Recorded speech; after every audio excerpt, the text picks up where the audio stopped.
Hello everybody and welcome to George's Breakfast Buffet. My name is Jorge Shaft and joining me in the studio today is not breakfast because I'm doing this a bit later, but I have my reasons for it.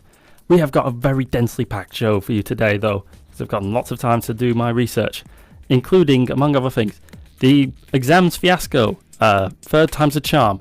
I will also be talking about some various coronavirus related sort of situations, including Dido Harding. Who is that? And also, what type of thinker is she? Because we'll be covering that in the second half of What Type of Thinkers Are There? Catch you soon.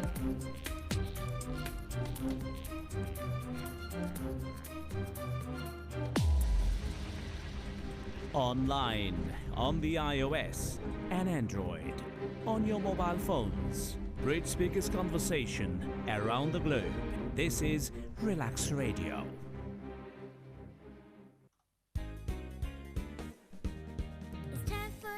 On Relaks Radio, it talks about me and you.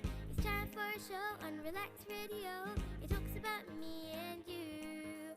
So listen to us here 24 hours and let the happiness come to you on Relaks Radio. Tune in to Relaks Radio.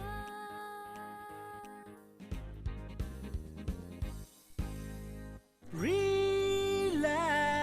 Radio.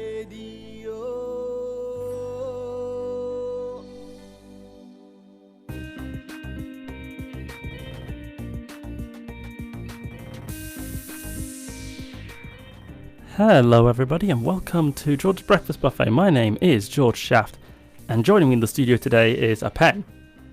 This pen is a very useful little device because it allows me to write on this notebook. And on this notebook I can do things such as talk about what I'm going to do today. Also joining me in the studio today is the realization that I have forgotten to press the little record button in the main studio. But hey, details, it's just introductions here. Nothing of value was lost, right? Anyway, welcome to the breakfast buffet. Even though when I'm actually recording this time around, it should be probably more like the lunchtime buffet. But we have got a lot of things to go with our little lunchtime here, including, do we have any 16-year-olds in the audience? Do we have anybody who's 16, 17, 18? Because if so, then you're going to have there's a bit of an issue. It's an issue called your exams have been completely screwed up. There's a whole variety of different sources to go and have a look, but I think we're going to pick this one first. From just 20 hours ago. It's in the Independent and it is titled A-Level Results. Ministers under pressure to help universities as U-turn could leave many facing financially crippling losses. Oh, okay. Alright, so before I go into this, I want to give everybody a recap, because now this is the third episode in a row where I have talked about this A-level exams result, and I am aware that sometimes people don't sort of watch them all at once, or they don't watch them all in order.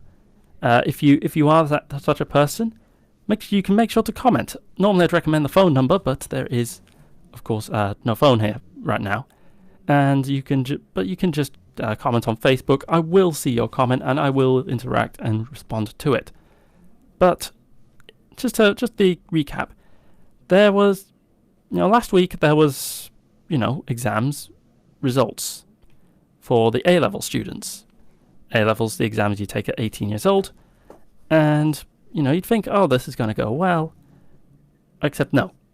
And the reason why you'd think that is because, you might have noticed there was a bit of a global pandemic that came around. Lots of people got sick, lots of people started dying, and schools got shut down. So there were no actual sort of exams in the room to do. But it was okay, right? You could set up a computer program to basically not only sort of decide computer program, the A-level results, but you could even do it to, maybe even do some really clever things, like kind of predict grades or something. Sounds cool. Disastrous in consequence, though. Among A-level students, the exams results were, for most people, consistently marked downwards. And it correlated very strongly with how rich you were. Basically, people who are in poor schools, which are normally very large and have lots and lots of people, got their grades, marked down from a B to a C, or from an A to a B, whereas people in sort of smaller private schools, which are, of course, already a big markup in the world of just everything in general, they got advantaged under the computer programmer, and they rose up. Wonderful for them.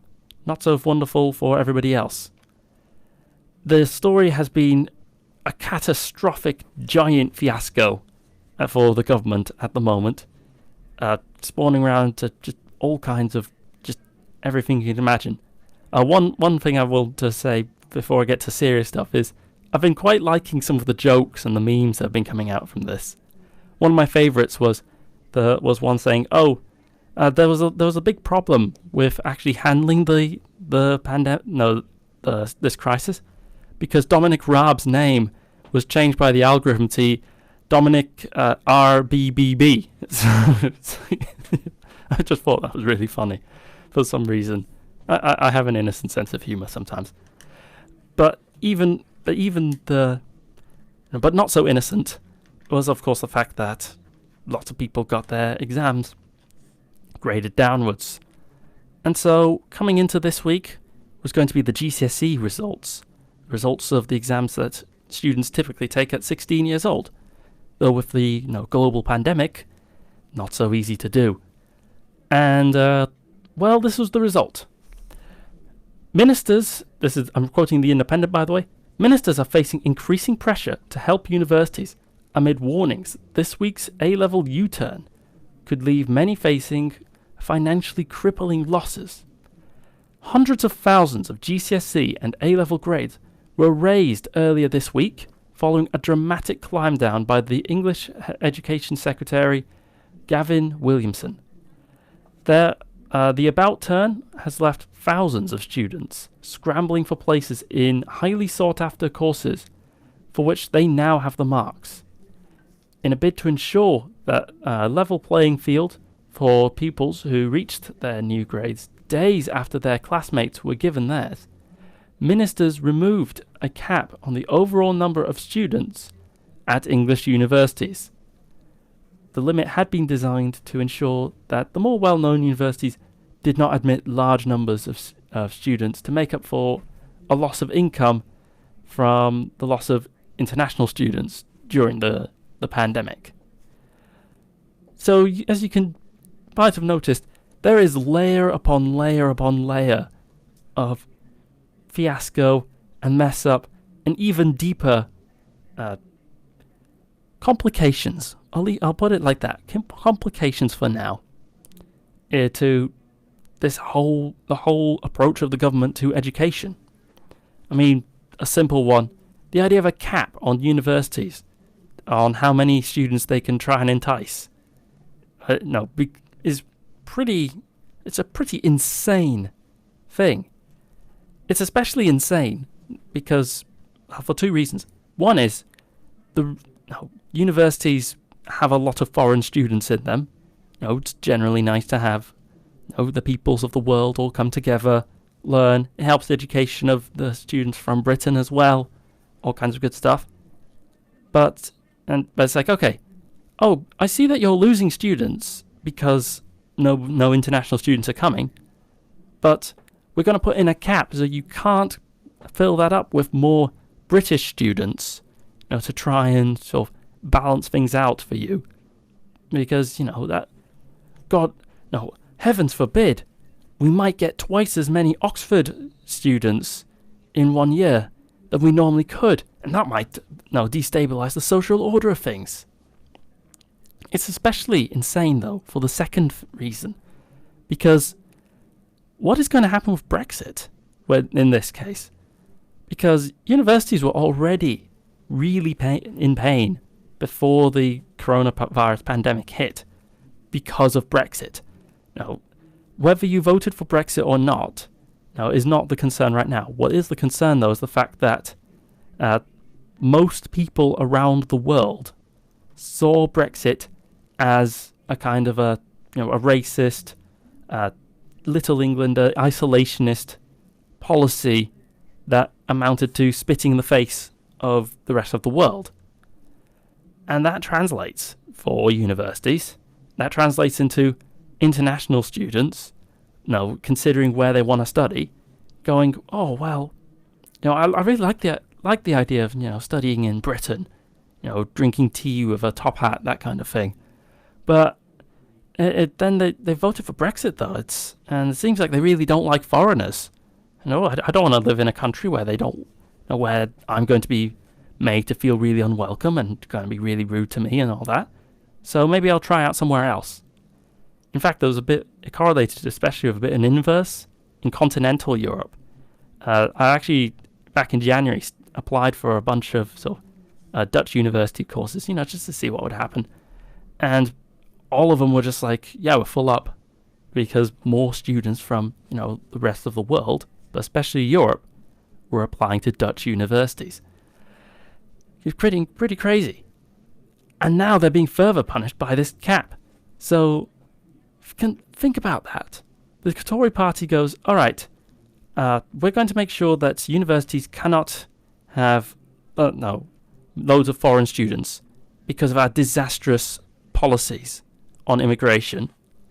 But then also, when they do try and course correct for it, we're going to put in a cap to make sure that they can't, try and make up a bit of lost income. Insanity. Best used up, though, by the word that, for some reason, a lot of the mainstream media, like the Daily Telegraph in particular, seems to be really leaning in on it. It's like they've just discovered this new word, and they're now kind of raising it as like this incredibly threatening spectre for the government. Which, personally, I'm just sitting there and going, wow, is that supposed to be new news? And that is they're raising the spectre of the word incompetent.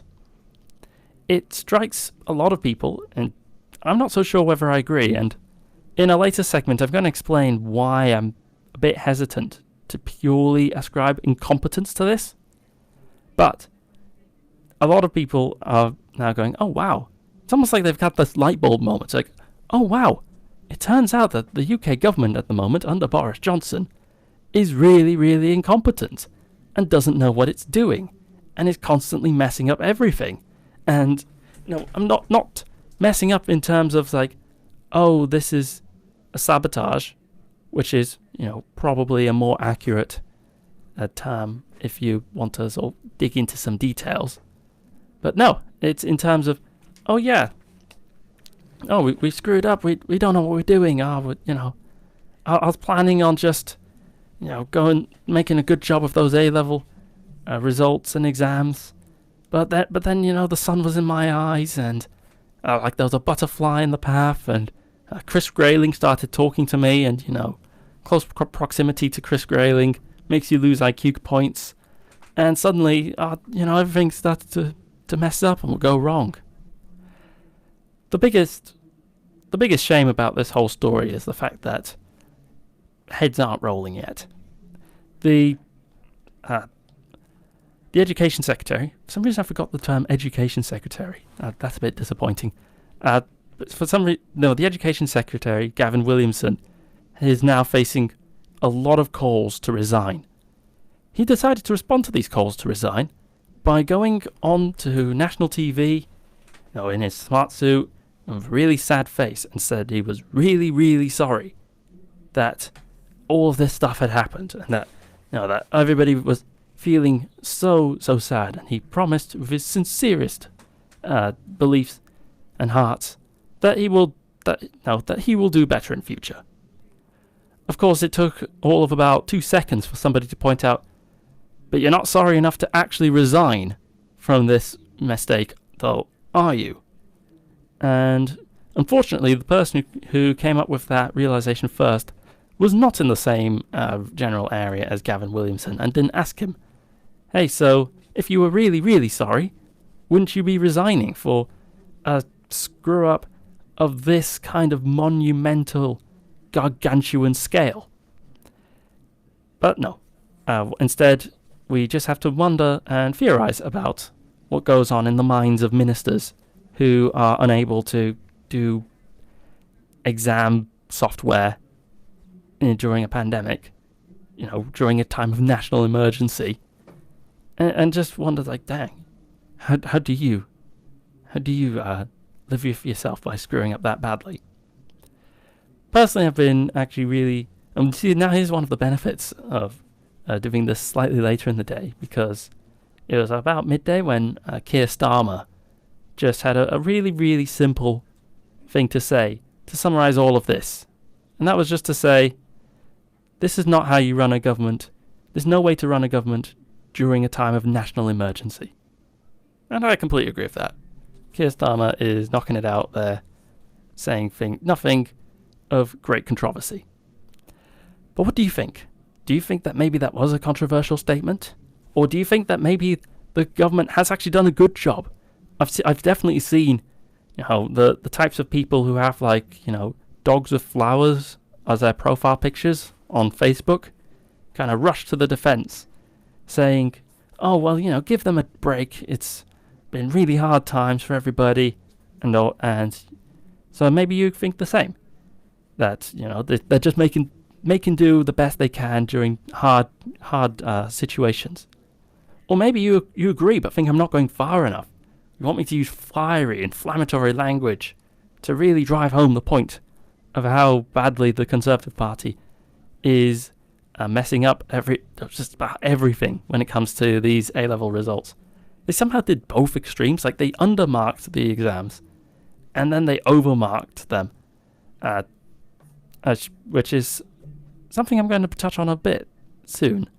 But before I do touch on that, you see, we have a really strange policy here at Relaks Radio where every 15 minutes or so, these bizarre other people walk in and they start talking. You should really see them. They are quite the sight to see. But I'm going to let them talk now, and I will catch you all again very, very soon.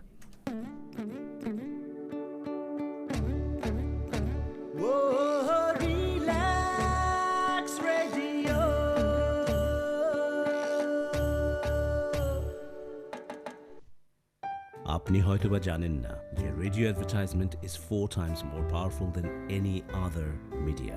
Relax রেডিওতে যদি advertise করতে চান তাহলে আমাদেরকে আজই যোগাযোগ করুন on 020-7474-9292. আমাদের সাথে অ্যাডভার্টাইজ করুন from £99 a month. Increase your business by advertising on Relaks Radio.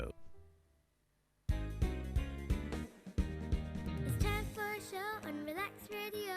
It talks about me and you. It's time for a show on Relaks Radio. It talks about me and you.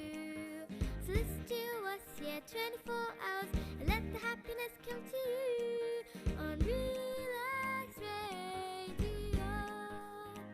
Tune in to Relaks Radio.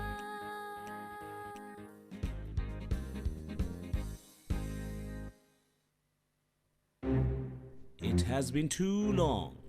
No one has taken the initiative to know who you are and what you do.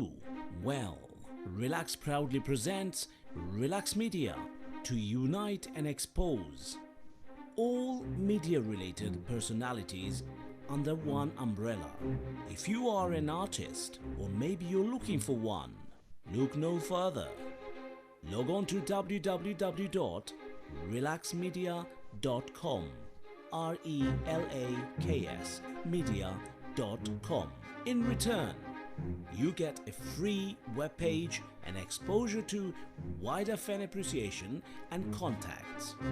Also, optional personal manager. Don't delay.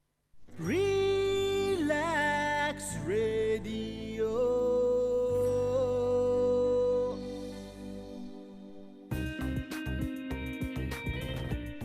Hello everybody and welcome to George's Breakfast Buffet. My name is Jorge Shaft and you are having a midday breakfast, like a brunch but a bit later.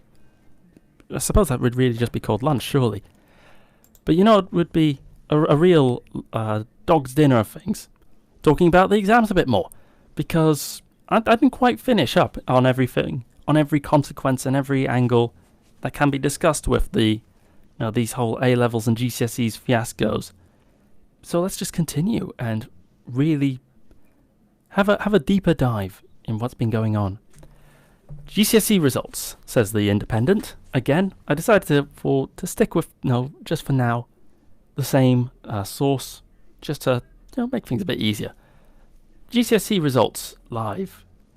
Exam chaos continues as hundreds of thousands of pupils won't receive grades, despite Gavin Williamson being warned of the exam problems, the algorithm problems, weeks ago. That's right. It turns out that Gavin Williamson, when he went on to in the last segment we talked about how Gavin Williamson went to the cameras and he said he was really sorry that everything happened. Well, that just adds a little layer to that, doesn't it? He isn't just standing there going like, oh, I'm really sorry that this screwed up. Just some unforeseen circumstances happened. To which, if that was the case, I would be a little bit more sympathetic and I wouldn't be quite so eager to join the cause to have him resign. No, because it'd be like, okay, well, acts of God, they call it. It's like acts of God, if you will, happen sometimes. And it's like, plausible. But no, he knew about it. We now know that he knew about it for quite a while before this actually happened. And, and then it rolled out, and all of the predictions of sort of the techie guys behind the scenes all happened. And it was a disaster. And nobody's had to resign yet, which is shocking. And I'm going to quote the Independent again. Hundreds of thousands of students in England, Wales and Northern Ireland are receiving their GCSE results on Tuesday morning. Teenagers across these countries will be awarded their final results, the higher of either their teachers' estimated grades or the moderated grade after the exams were cancelled. It follows a government U-turn with the announcement that GCSE and A-level students would be able to receive grades based on assessments by schools or colleges, rather than an algorithm, after thousands of A-level results were downgraded last week. So there's a lot to unpack in just those few opening paragraphs. By the way, just a random tangent, but the show is really convenienced a lot by the way in which sort of journalism now puts all the most important information at the front. It means I can just read that, I can just quote that, just talk about that, and hey, it's all the most important bits are right there. And I always read the whole article just to be sure. But hey, there's the meat. Anyway, tangent aside, this was in many ways the initial sort of algorithm was a catastrophe. As I've amply demonstrated and pointed out throughout today and throughout the past couple of days. If you are curious to see what me a few days ago thought about this algorithm, you can absolutely listen to me on either Facebook, Twitch, a Periscope, which is really just Twitter, but a streaming attachment to it, and of course naturally on the Relaks Radio app, though the back catalogue won't be there for that, so just make with that what you will. However, what is important to mention is, of course, that I do live stream these, and as is in the name, live, and I interact with, of course, the comments. If you have anything to say, do so. I love it when people comment, and I love it, just interact with people and say hi. Anyway, so the algorithm went wrong. Teachers and schools proposed a different alternative right from the get-go. That was that they did their own exams. Quite a few schools actually did this. They kind of made Zoom calls, but they were exams and mixed results. Of course, it's some schools were able to do this fairly well. Others were not able to do it at all, And most schools were somewhere in the middle where they did it, but was it the best it could have been? Maybe, maybe not. Who knows? And so you can understand with that kind of situation why the government might have been a bit hesitant of it. But their own approach was so catastrophic that they decided to fall back on it. Trust the colleges, trust the teachers. This is their exam results. So what were their exam results in the wake of this? Well, how have the GCSEs been going? Well, let's skip over to the Daily Telegraph then. GCSE results day 2020. Pass rate rises with steep grades increase for English and maths. Oh. You see, here's a little forward I have to mention. You see, once upon a time, not too long ago, I actually was a teacher. And I did a teacher training. I didn't finish my teacher training, and I wasn't a teacher in Britain. But it was enough of an experience to get you a little bit of a different insight into stories like this. And a little secret that nobody really mentions is the fact that exams, when you do standardized exams, you calibrate them to basically have everybody fall within the kind of general spectrum of human intelligence, if you will. Now, yes, sometimes in some years you do just get, from some fluke, a year group that happens to be on average either more intelligent or less intelligent than the norm, and there's a strange sort of rolls of the dice, and it happens. But most of the time, when there is a big spike or a big drop, there is a reason for it. And that reason isn't, for some reason there happened to be 100,000 Stephen Hawkings in the 16 to 17 age group this year for some reason. No, what it usually means is something has gone wrong. And that's pretty much exactly what's happened. Hundreds of thousands of pupils, says the Daily Telegraph, have started to receive their GCSE results today after months of waiting, with the GCSE pass rate in England increasing to an all-time high. Almost 4/5, to be precise, it was 78.8% of results were handed pass marks, up from only 69.9% in 2019, while more than 27% of GCSEs handed to 16-year-olds in England were marked at grade 7 or above, which is equivalent to an A an A star. Just think about that. 27% of 16-year-olds got an A or an A star. I will put that to you right now. That ain't normal. That's the way these exams are set up and they are designed and made. That is not how it really should be represented. And then 78%. Now we've almost a 10% increase in passes. Again, that suggests something has kind of gone wrong. And the Daily Telegraph does have would say it's some results and some thoughts, but ultimately at the end of the day it's pretty clear what's happened. Schools and teachers are often pretty optimistic, and since they especially when they like a student, think, well, they're very clever, and they do really well in class, so I'm going to predict them to have a good grade. In fact, in normal years, on average, actually, the teachers' grade predictions are always a bit higher than the actual results. And you see, normally that's not a problem because you actually sit the exams. But this year, we can see all of the different approaches and all of the different sort of alternatives that people dream up, exposed for the issues that they actually have. You're going to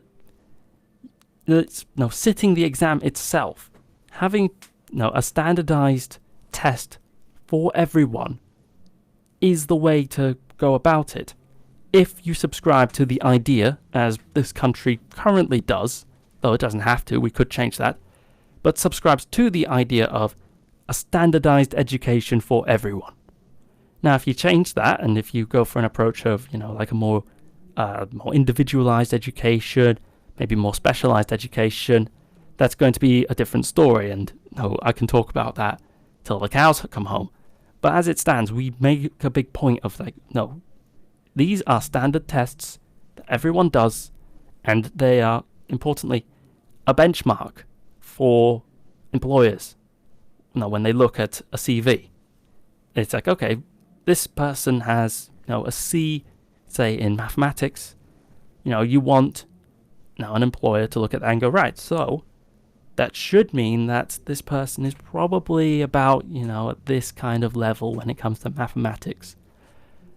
Personally, I think that the exams do get a bit too much emphasis on how important they are. And, one off day literally does ruin people's lives. But this year, I think, is really proving to be the lesson into why it is so important to have some kind of exam set up.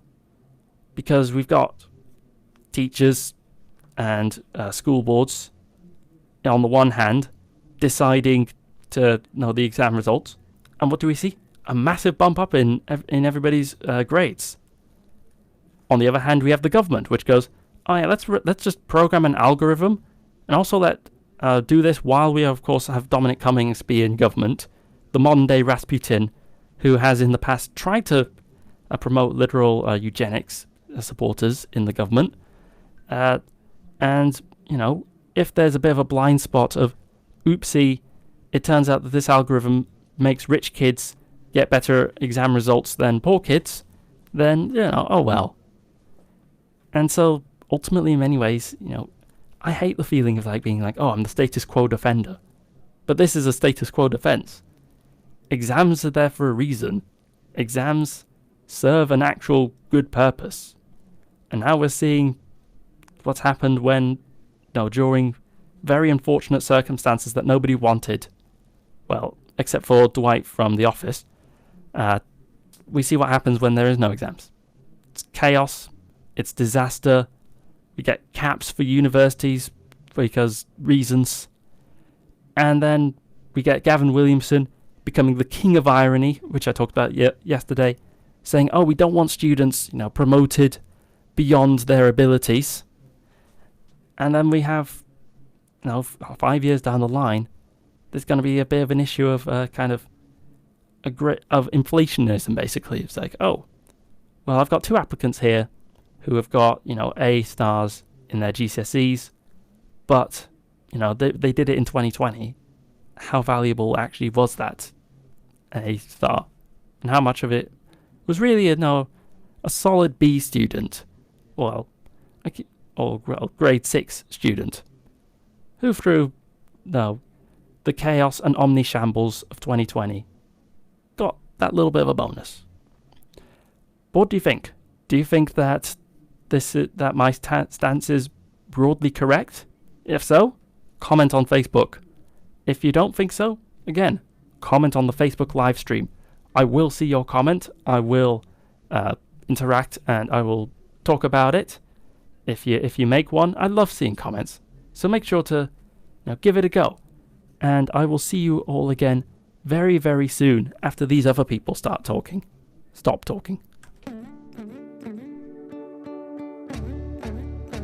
Whoa, Relaks Radio.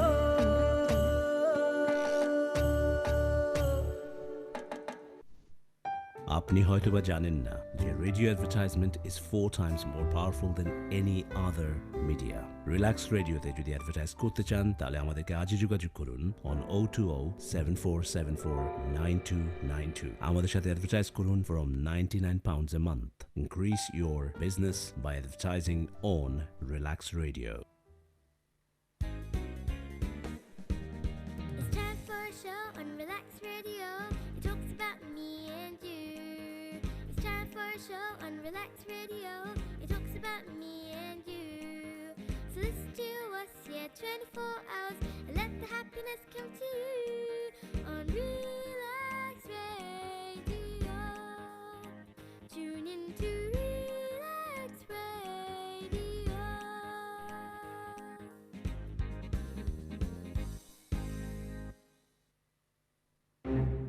It has been too long. No one has taken the initiative to know who you are and what you do. Well, Relaks proudly presents Relaks Media to unite and expose all media-related personalities under one umbrella.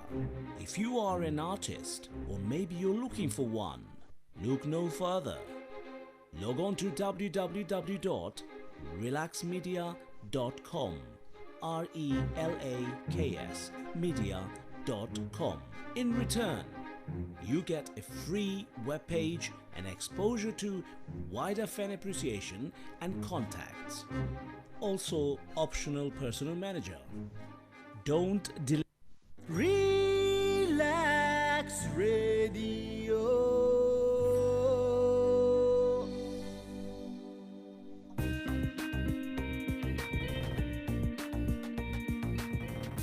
Hello, everybody. Hello, everybody. How are those other people?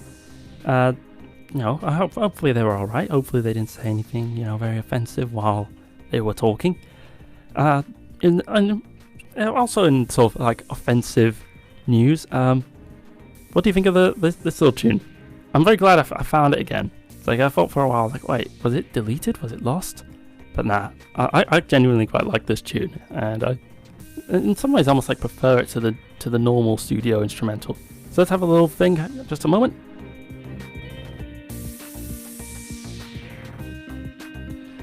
Alright, and now I kill the music with lots of brutality, and then I go and skip on to some actual serious news stories that actually affect people's lives. Hey guys, do you remember I say guys, but it's like guys and gals, I guess. Do you remember the track and trace app? Yeah, there's supposed to be like an app that you're supposed to download on your phone, and it's kind of supposed to tell you whether you've been in close proximity to somebody with coronavirus, so that you could self-isolate and pray to the old gods that you've not gotten COVID-19. Yeah, do you remember how it was supposed to be rolled out on the 1st of June? And then they did like this little test on the Isle of Wight, and they had a look at the test in the Isle of Wight, and they realized that everything had gone completely wrong, and it was just a monumental catastrophe. Well, you might be wondering what sort of person, might be, responsible for such a thing, and have they been, surely they could be, considered maybe as slightly, beyond reproach. Well, no. Only if you're the Conservative Party, which is unfortunately why we're now in the situation where the BBC composed this article titled Dido Harding's Meteoric Rise from Telecoms to Test and Trace and Beyond.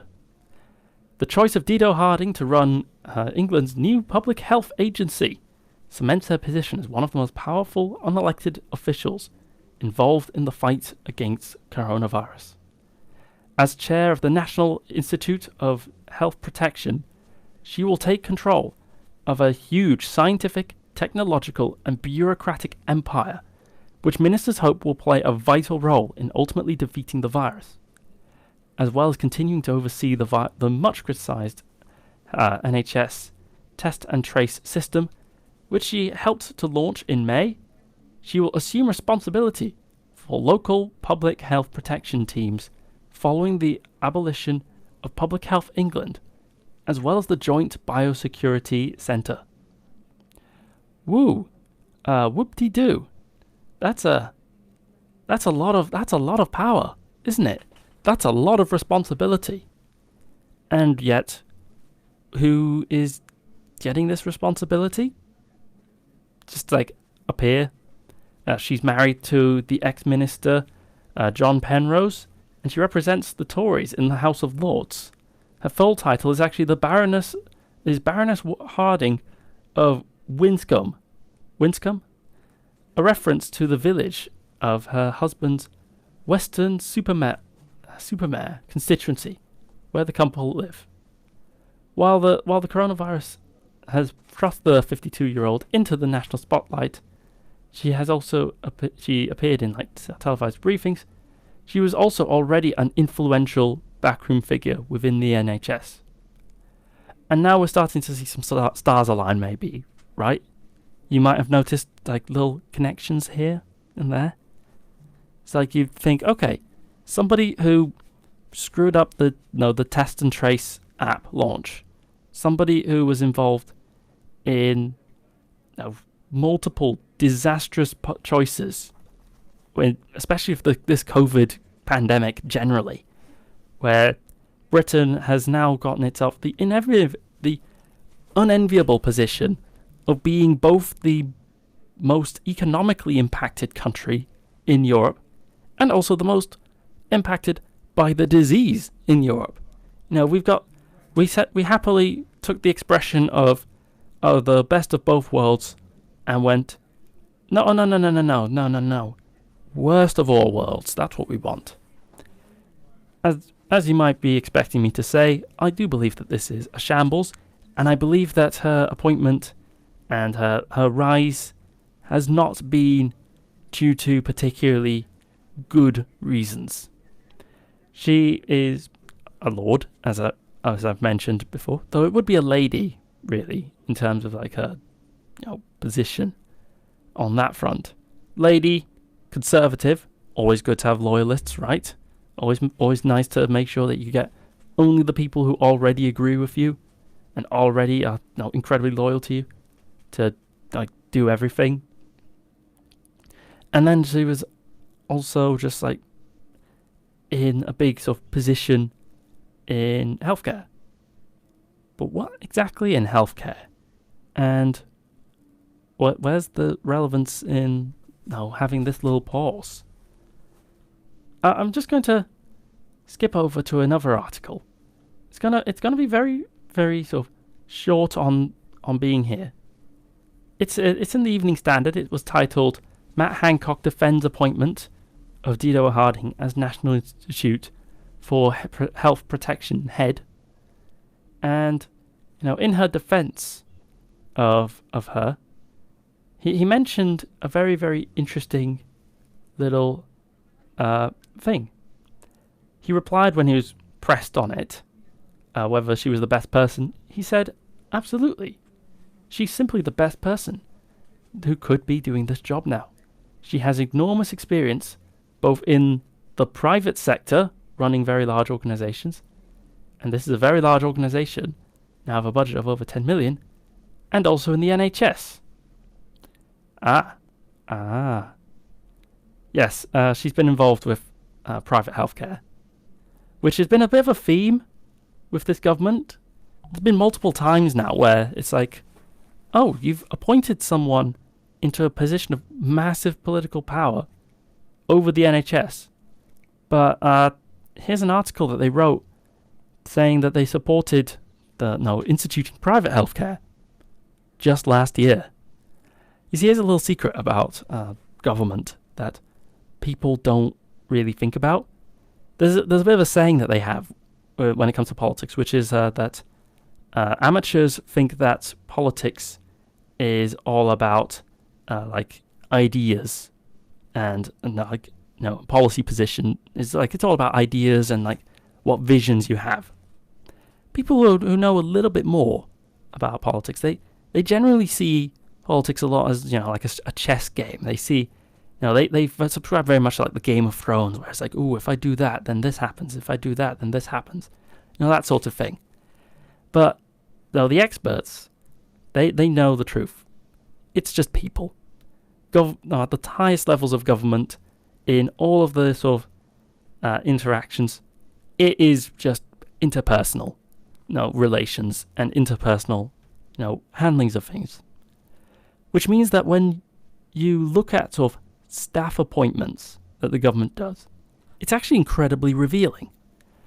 Because while I said that, the amateurs and the intermediate people have this idea of like the chess game or the visions, I didn't notice that I didn't say they were wrong. Those aspects are definitely there. They are very much true, and they are observations that are worth, pointing out, and they're very much ideas that are worth bearing in mind. But the reality is, what you find out a lot about a government based off who it's appointing into what positions. And here we have now, it's exposed really. This massive new organization put together, by the way, including, I should point out, Public Health England, which, it must be noted, was set up in 2012 by a Conservative government and was a shambles and a money waster for 8 years until it was put into this. Theoretically, it could have been quite good with a Labour minister in charge of it, but we will never find that out now. Instead, now we have somebody who has worked in the private sector, private health sector, in charge of public health during a pandemic. And this is made especially more disturbing where, remember when I mentioned that she's married to a lord, John Penrose, sorry. For some reason I forgot the word Penrose. My memory's just scattergun. Anyway, she's married to John Penrose. Yeah, is this the part where I mentioned that he's literally in a think tank whose stated policy aim is to make sure that Britain has a privatised healthcare system? You see, a lot of sort of Tory supporters will turn around and go like, oh, Labour, they always, cry wolf about that the Tories want to change, want to make the healthcare privatised. It's like, and it never happens. Well, I suppose here's maybe the big problem when it comes to cry wolf, because this is looking an awful lot like an actual wolf is walking in to the village, and it seems like nobody's paying attention to when we point out, hey, that looks an awful lot like a wolf. Maybe that wolf is even spreading COVID. But what do you think? Do you think that I'm just crying wolf again with no basis? Do you think maybe there's some factors that I haven't noticed that absolve Dido Harding of all of my ire? If you do know so, I'd recommend normally to call the studio, but unfortunately I can't do that because there's no phone. But I can recommend you do so. You can comment in the comment sections on Facebook, on Twitter, on Twitch, and on YouTube. And I do make a point of reading the comments and interacting, so you will get in touch with me. But in the meantime, and in between time, as that one song from the 1920s, which I reference almost every single episode, once said, here's some other people, and let's hear what they have to say. Catch you all again very, very soon. Whoa, Relaks Radio.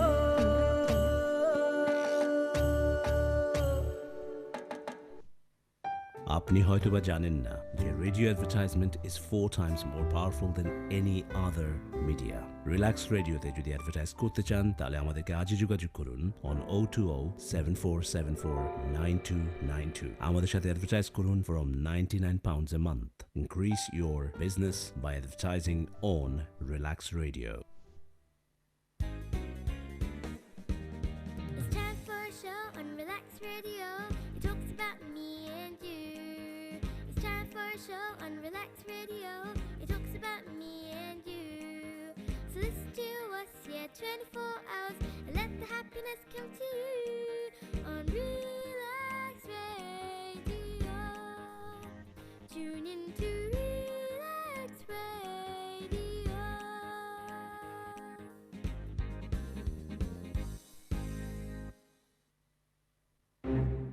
It has been too long.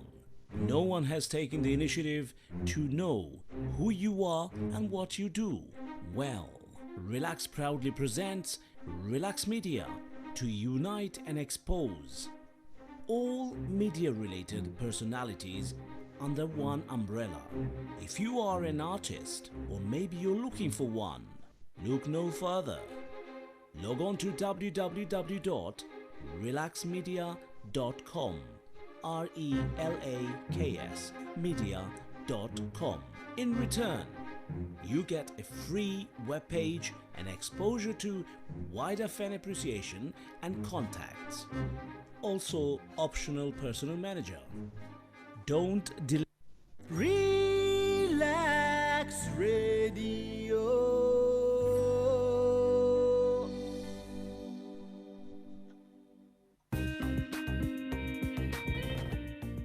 Hello everybody and welcome back to Relaks Radio and to Jorge Shaft. My name is, Jorge Shaft, and I'm representing, like the breakfast buffet. I mention it pretty regularly. But what is there to talk about? What's the buffet got to offer? Well, I'm very glad you asked, because there's actually quite a bit of stuff going on in the world, and I've